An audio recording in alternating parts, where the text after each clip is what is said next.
What if the greatest failure of a draft, the moment your entire fan base screams in unified despair, turns out to be the greatest hidden victory a franchise could ever claim?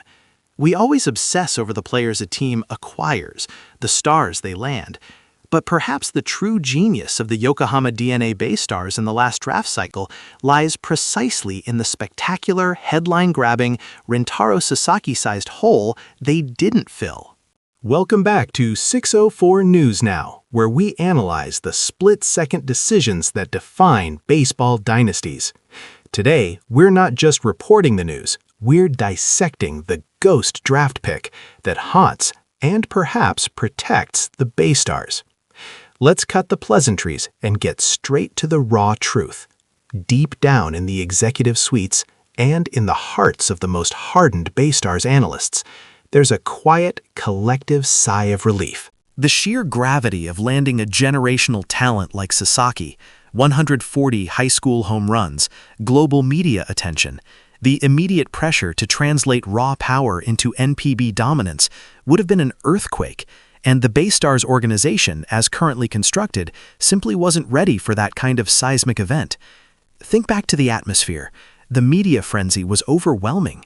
"Look, 140 high school home runs is a cheat code," shouted one prominent analyst, Mr. Igarashi, on a national broadcast at the time. When Sasaki chose college in the States, it felt like BayStars had lost the lottery prize, the very definition of organizational failure. That was the common narrative. But look closer at what the BayStars needed versus what Sasaki offered. The core argument against the BayStars dodged a bullet theory is simple. You never pass up power.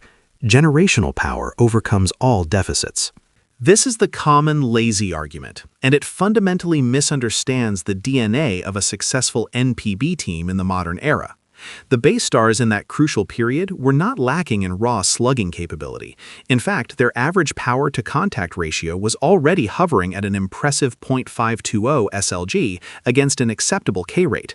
They were hitting the ball hard. What they desperately needed was pitching depth and, critically, defensive stability, especially in the infield corners. This is where the plot twist lies.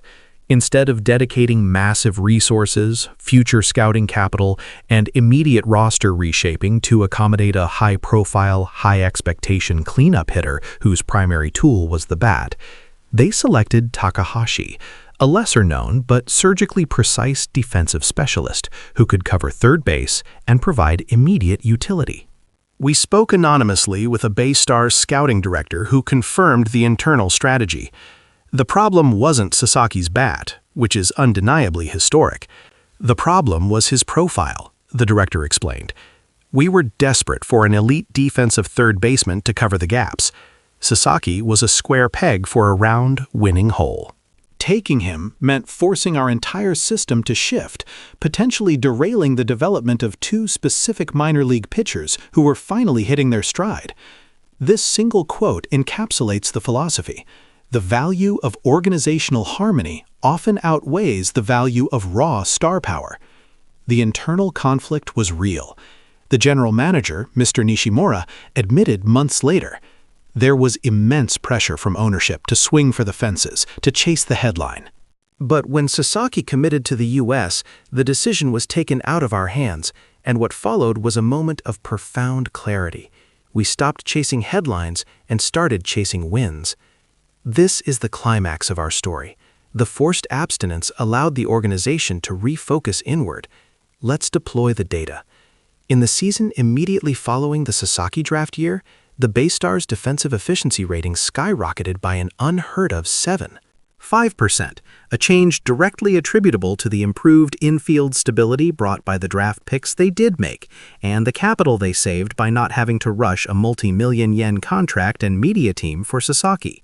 Furthermore, the two minor league pitchers mentioned by the scout, Harada and Kudo, both of whom would have been sidelined or traded to clear a path, blossomed. Harada finished the subsequent season with 12 quality starts and a sub-3.0 ERA, providing depth the team simply couldn't have afforded otherwise. Had Sasaki stayed, the development timetable and resource allocation would guarantee their stagnation. Many will counter, but look at what he's doing now in the NCAA. He's still crushing it. Imagine him in the NPB. This is where we refute the counterargument decisively. Sasaki is developing at the slower, measured pace of U.S. collegiate baseball, allowing him to hone his defense and approach without the immediate, crushing expectations of the Japanese professional stage. If he had been drafted by BayStars, the media and fan pressure would have forced him into the NPB lineup too soon, potentially leading to burnout, plate struggles, and a lost few years, a common pattern for highly touted power hitters rushed into the intense NPB schedule. The BayStars avoided the organizational trauma of integrating a massive star who wasn't truly ready. The ultimate irony, the unexpected plot twist, is this. The BayStars benefited from Sasaki choosing to play college ball in America, giving him time to mature, while simultaneously allowing the BayStars to draft for need rather than hype. They secured their defense and their pitching depth, laying the groundwork for the sustained success we are witnessing now. They didn't lose the lottery. They won the long game.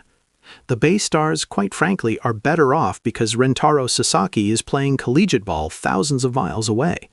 It allowed them to be the team they needed to be, not the team the headlines demanded. What do you think? Were the BayStars truly better off dodging that generational talent bullet? Or do you still believe that you never pass on historical power? Let us know in the comments below, and don't forget to like, share, and subscribe to 604 News Now for more deep dives into the strategic heart of NPB.